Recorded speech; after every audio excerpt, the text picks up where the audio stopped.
Ces jours-là, j'ai appris une chose. Quand la distraction arrive, il faut frapper en premier. Quand elle frappe, elle te fera plus mal. Cette dame était en train de me dire, ce monsieur que tu crois être ton ami est là pour ses propres intérêts. Il va te faire beaucoup plus mal. Quand toi, tu as honte de lui dire d'arrêter, lui n'aura jamais honte de te distraire. Tu retiens tes coups pour lui demander de s'éloigner de toi. Il n'en retiendra pas lui pour t'empêcher d'accéder dans ta destinée.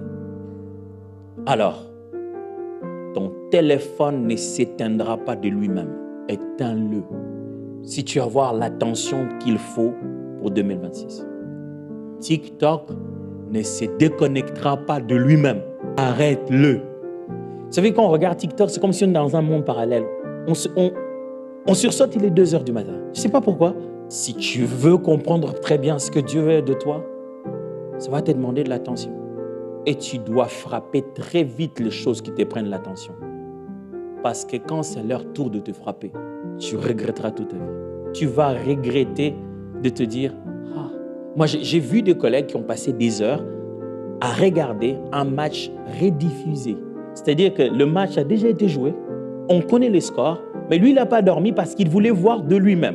Genre, si tu regardes de toi-même, peut-être qu'il y avait un but qu'on n'avait pas vu et tu vas réclamer. Et le match va changer. Pendant que le lendemain, il a quelque chose de plus important.